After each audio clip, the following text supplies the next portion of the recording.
నమస్తే మా. అలా బర్నింగ్ టాపిక్. నా దగ్గరకు వచ్చే కన్సల్టేషన్స్లో కూడా ఒక 95% కన్సల్టేషన్స్ అన్నీ కూడా ఈ మధ్య కాలంలో ఇవే వస్తున్నాయి. అయితే ఈ ట్రెండ్ ఏదో నిన్న మొన్న వచ్చిన ట్రెండ్ లాగా కాకుండా మనకి ఇది కోవిడ్ టైం నుంచి కొద్దిగా ఎక్కువ ఫోకస్లోకి రావడం అనేది జరుగుతుందన్నమాట.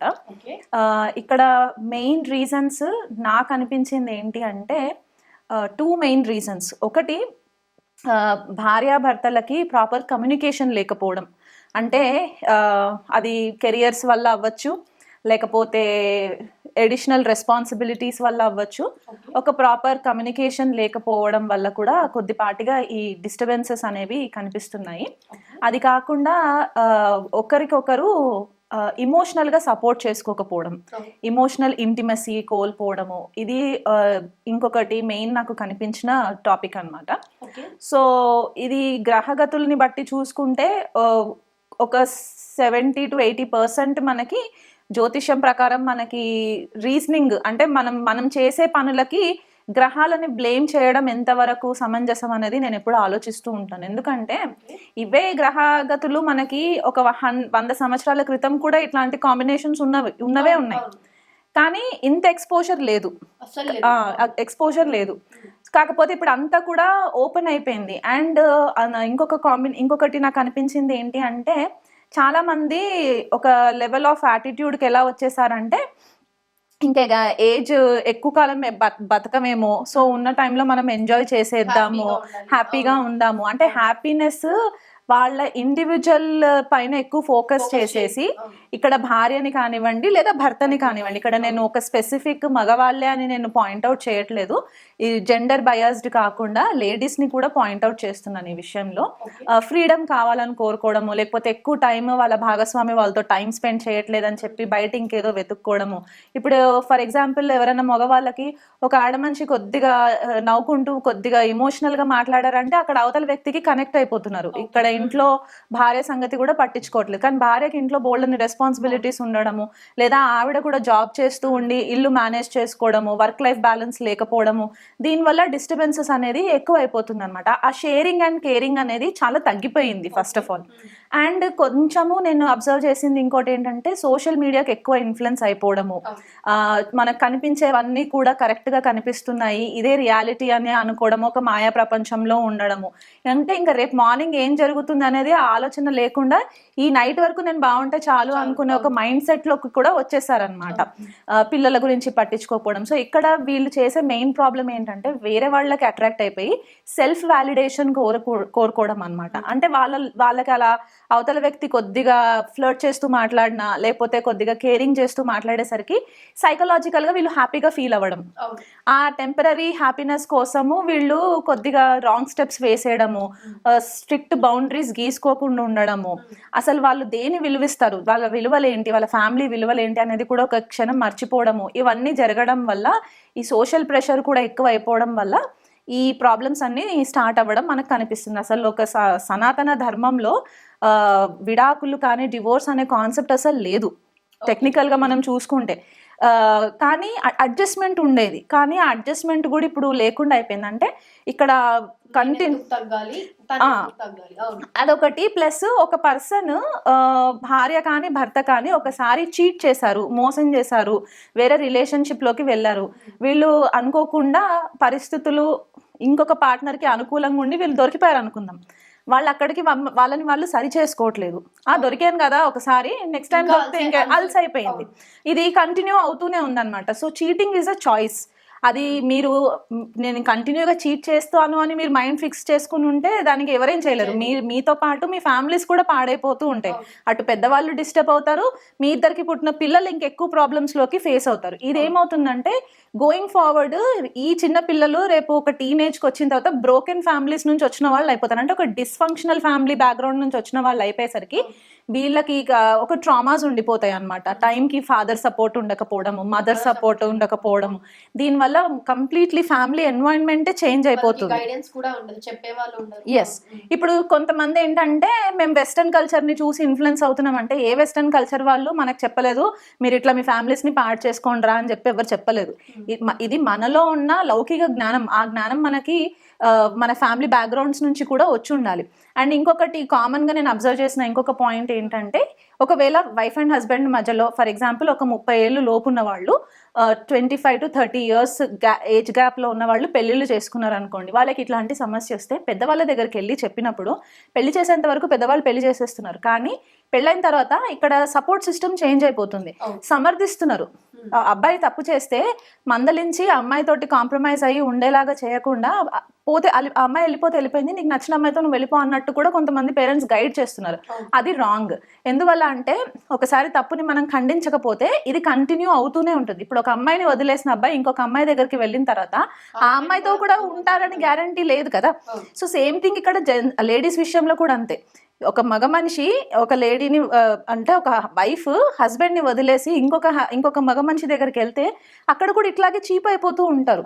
సో వీళ్ళు సెల్ఫ్ రెస్పెక్ట్ కూడా కోల్పోవడం అనేది కూడా కనిపిస్తుంది. సో కాబట్టి ఈ విషయాలన్నీ కూడా కొద్దిగా కేర్ఫుల్గా మైండ్లో అనాలిసిస్ చేసుకొని దీనికి ఎవ్వరు కూడా సొల్యూషన్స్ ఇవ్వలేరు. ఇది పోన్ ఏమైపోతుందంటే ఒక సైకలాజికల్ డిసార్డర్ లాగా కూడా స్టాంప్ అయిపోతుంది అనమాట. ఎందుకంటే ఆ టెంపరీ హ్యాపీనెస్ కోసం ఏదైతే డోపమిన్ మనకి బ్రెయిన్లో రిలీజ్ అవుతుందో ఆ డోపమిన్ లెవెల్స్ని మీరు సాటిస్ఫై చేయడానికి కోసం అని చెప్పి మీ రిలేషన్షిప్ని మీరు డిస్టర్బ్ చేసుకోలేరు కదా. అండ్ మనకి హిందూ సనాతన ధర్మంలో ఉన్న స్పెషల్ రిలేషన్షిప్ మ్యారిటల్ రిలేషన్షిప్. మనం దానికి కూడా వాల్యూ ఇవ్వకుండా మనము ఇష్టం వచ్చినట్టు చేసుకుంటూ పోతే సొసైటీలో మనకి ఇంకా వాల్యూ సిస్టమ్ లేదు అన్నట్టే అయిపోతుంది కదా. కర్కాటక రాశి వాళ్ళు స్వతహాగా చాలా ఎమోషనల్గా ఉంటారు. వీళ్ళకి ఏమాత్రము కొద్దిగా సపోర్ట్ సిస్టమ్ కనిపించకపోయినా సరే ఎమోషనల్ క్లించి మూవ్మెంట్లో ఉండేసరికి ఎదుటి వాళ్ళకి అట్రాక్ట్ అయ్యే ఛాన్సెస్ చాలా ఎక్కువ ఉంటుంది. కాబట్టి అంటే వీళ్ళు కావాలని చెప్పి ఎవరినో డ్యామేజ్ చేయాలనే మైండ్ సెట్తో కాకుండా ఈ ఇమోషనల్ ఇంటిమెసీ కోరుకుంటూ ఉంటారనమాట జనరల్గా జలతత్వ రాశి కాబట్టి. అండ్ ఎక్కువ మట్టుకు మనకి ఈ ఎక్స్ట్రా మ్యారిటల్ అఫైర్స్కి శుక్రుడితో పాటు మనకి చంద్రుడిని కూడా మనము కన్సిడరేషన్లోకి తీసుకోవాలి. ఎందుకంటే మన మైండ్ పైన నాట్యం చేస్తూ ఉంటాడు చంద్రుడు. కాబట్టి ఒక్కో రోజు 8 గంటలు మనము యావరేజ్గా తీసుకున్నా సరే ఒక్కో గంట ఒక్కొక్క రాగా మన మూడ్ చేంజ్ అవుతూ ఉంటుంది. సో వీళ్ళకి మూడ్ స్వింగ్స్ ఎక్కువ ఉంటూ ఉంటాయి కర్కాటక రాశి వాళ్ళకి. సో అలాంటి కర్కాటక రాశికి చంద్రుడు ఒకవేళ శుక్రుడితో కలిసి లగ్నంలో ఉన్న, చంద్ర శుక్రులు గురుడితో కలిసి లాభంలో ఉన్నా, ఎందుకు లాభం స్పెసిఫిక్గా నేను లాభం అని ఎందుకు అన్నానంటే కర్కాటక రాశికి లాభాధిపతి అయిన శుక్రుడు బాధక అవుతారు. సో ఇక్కడ ఒక రిలేషన్షిప్ ని పాడు చేయాలి అంటే బాధకుడి యొక్క కనెక్టివిటీ కూడా ఉండాలి ఇక్కడ. సో ఇప్పుడు ఇక్కడ చంద్ర లగ్నాత్తు కానీ జన్మ లగ్నాత్తు చూసుకున్న శుక్రుడు ఇక్కడ పీడింపబడుతున్నాడు. కాబట్టి ఈ కాంబినేషన్ కనుక మనకి వృషభ రాశిలో ఉన్న లాభస్థానంలో లేదా పంచమమైన వృశ్చిక రాశిలో ఇక్కడ ఏమవుతుందంటే చంద్రుడు నీచలోకి వెళ్తాడు. ఓకే, సో ఇక్కడ మైండ్ సరిగ్గా పనిచేయదు. అండ్ కుజుడితో కలిసి ఉన్నా కూడా కొద్దిపాటిగా కంట్రోలింగ్ మైండ్ సెట్ వచ్చేస్తుంది. నేను ఎదుటి వాళ్ళని కంట్రోల్ చేయాలి, నేను పోజెసివ్ అయిపోవాలి, నా మాటే వినాలి అనే ఒక మైండ్ సెట్ కూడా కొద్దిగా ఉండే ఛాన్సెస్ ఉన్నాయి. కాబట్టి ఈ వృశ్చిక రాశిలో ఉన్న, మీనరాశిలో ఉన్న, మళ్ళీ మీనరాశిలో ఏంటంటే ఇక్కడ భాగ్యస్థానం అయిపోయి ఓవర్గా ఎక్స్పెక్ట్ చేయడము. ఈ చంద్ర శుక్రులు కర్కాటక రాశిలో కానీ వృశ్చిక రాశిలో కానీ మీనరాశిలో ఉండి ఈ చంద్ర శుక్రుల పైన కనుక రాహు యొక్క వీక్షణ లేకపోతే బుధుడి యొక్క వీక్షణ పడినా లేకపోతే కుజుడి యొక్క వీక్షణ పడినా కూడా వీళ్ళకి ఎక్స్ట్రా మ్యారిటల్ అఫైర్స్ ఉండడానికి పాసిబిలిటీస్ ఉంటాయి. ఇప్పుడు బుధుడు వక్రిగతిలో ఉండి బుధుడు సప్తమాధిపతి అయిన శనితో కూడా కనెక్టివిటీ కనుక ఏర్పడి వీళ్ళిద్దరి దృష్టి కనుక అంటే ఓకే ఫర్ ఎగ్జాంపుల్ బుధుడు శని కలిసి పంచమంలో ఉండి శుక్రుడి పైన వీక్షణ పడడము, లేకపోతే శుక్రుడు బాధక స్థానమైన వృషభ రాశిలో ఉండి ఈ బుధుడు శని కలిసి పంచమంలో ఉండి శుక్రుడిని కనుక పరస్పర దృష్టిలో ఉన్నా కూడా ఈ కాంబినేషన్స్ వచ్చే ఛాన్సెస్ ఉంటాయి. అంటే ఇక్కడ సహజంగా భార్యాభర్తల మధ్య ఇంకొక థర్డ్ పర్సన్ ఎంట్రీ అవ్వడానికి క్లియర్ కట్ కాంబినేషన్స్ లాగా మనం చెప్పుకోవచ్చు అనమాట. ఖచ్చితంగా ఆ దశ అంతర్దశల్లో వచ్చినప్పుడు కాంబినేషన్స్ లో ఉంటాయి. ఇంకా హెవీగా డ్యామేజ్ అయ్యింది అంటే కర్కాటక రాశి చాలా ఎక్కువ డ్యామేజ్ అయిపోయి శుక్రుడు కూడా డ్యామేజ్ అయిపోయి ఉండి అష్టమాధిపతి అంటే ఇప్పుడు కొంతమంది చార్ట్స్ లో ఏంటంటే శుక్ర శని కాంబినేషన్స్ ఉంటాయి. ఈ శుక్ర శని కాంబినేషన్స్ జనరల్ గా ఏమవుతుందంటే డబ్బు బాగా ఇస్తుంది కానీ భార్యతోటి భర్తతోటి సఖ్యత ఉండదు. డిస్టెన్స్ క్రియేట్ చేస్తుంటాడు, ఒక రెస్ట్రిక్షన్ వస్తుంటుంది. ఆ రెస్ట్రిక్షన్ వచ్చినప్పుడు మళ్ళీ బయట వెతుక్కోవడం అనమాట వాలిడేషన్ కోసం. ఏజ్డ్ పార్ట్నర్స్, శని ఎప్పుడైతే కలుస్తుందో వీళ్ళకంటే వయసులో పెద్దవాళ్ళతోటి కనెక్టివిటీ రావడం, ఇలాంటివి జరిగే ఛాన్సెస్ ఉంటాయి. ఇప్పుడు కర్కాటక రాశిలో మనకి పునర్వసు నక్షత్రం పడుతుంది, పుష్య పడుతుంది అండ్ ఆశ్లేష. ఇక్కడ ఎక్కువ మటుకు డ్యామేజ్ చేసేది ఆశ్లేష నక్షత్రం. ఎవరైనా ఆశ్లేష నక్షత్రం వాళ్ళు ఉంటే కనుక నేను మిమ్మల్ని స్పెసిఫిక్గా పాయింట్అవుట్ చేయట్లేదు, ఇది జస్ట్ కాంబినేషన్స్ మనకు శాస్త్రాల్లో చెప్పింది. ఆశ్లేష వాళ్ళు ఏంటంటే కొద్దిగా సిడిక్టివ్ నేచర్ ఎక్కువ ఉంటుంది వీళ్ళకి. ఎదుటి వాళ్ళని ఎట్లాగైనా సరే వాళ్ళ కంట్రోల్లోకి తీసుకొచ్చే ఒక క్వాలిటీ ఉంటుంది కాబట్టి దానివల్ల వీళ్ళు అవతల వాళ్ళని పొజిటివ్గా చేసేస్తూ ఉంటారనమాట. అండ్ ఇంకొక కాంబినేషన్ ఏంటంటే ఒక రిలేషన్షిప్లో, ఎస్పెషల్లీ ఇది కర్కాటక రాశి వాళ్ళకి ఎందుకు చెప్తున్నానంటే, కాన్స్టెంట్గా భార్య కానీ భర్త కానీ వాళ్ళని కంట్రోల్ చేయాలనే ఒక మైండ్ సెట్తో ఉన్నప్పుడు కూడా వీళ్ళ పార్ట్నర్స్ వీళ్ళని వదిలేసి మళ్ళీ వేరే సోర్స్కి వెళ్ళే ఛాన్సెస్ కూడా ఉన్నాయి. కాబట్టి ఆ కోణంలో ఈ స్పెసిఫిక్గా కర్కాటక రాశి వాళ్ళకి కొద్దిపాటిగా ఇమోషనల్ డిస్టర్బెన్సెస్ అయితే ఈ ఎక్స్ట్రా మ్యారిటల్ అఫైర్స్ వల్ల ఉంటుంది. పరిహారాలు ఏంటంటే, ఫస్ట్ మీరు చంద్రుడికి రెగ్యులర్గా చంద్రుడి యొక్క మంత్రము ఏదన్నా ఉంటే కనుక ఆ మంత్రంతో మీరు చంద్రుడికి ఆరాధన చేసుకోవడము, పౌర్ణమి వెన్నెల్లో కూర్చొని మీ మనోధైర్యం పెరగాలని చెప్పి లలితా సహస్రనామం చదువుకోవడము, చంద్రబుధుల కాంబినేషన్ కనుక ఉంటే కనుక ఖచ్చితంగా లలిత అమ్మవారి పారాయణం చేసుకోవడం వల్ల కూడా మీకు మంచి రిజల్ట్స్ వస్తాయి. అలా కాకుండా మీ జన్మజాతకంలో చంద్ర శుక్రులు ఉంటే కనుక శ్రీ మహాలక్ష్మి అమ్మవారి యొక్క అష్టోత్తరం పారాయణము, శ్రీ సూక్త పారాయణం చేయడము, ఇవి చేయడం వల్ల కూడా మీకు మనోధైర్యం వస్తుంది.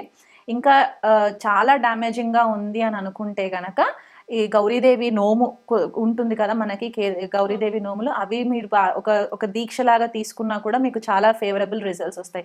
ఇది స్పెసిఫిక్గా ఒకవేళ జెంట్స్ కూడా కర్కాటక రాశిలో ఉండి మీకు ఇట్లాంటి కాంబినేషన్స్ ఉండి మీ రిలేషన్షిప్ కనుక మీకు ఇబ్బంది పెడుతుంది అనుకుంటే కనుక మీరు కూడా చేయవచ్చు ఈ పూజలు. అమ్మవారి ఆరాధన చేసుకోవడం వల్ల కూడా మీకు చాలా మట్టుకు మనోధైర్యం పెరుగుతుంది అన్నమాట.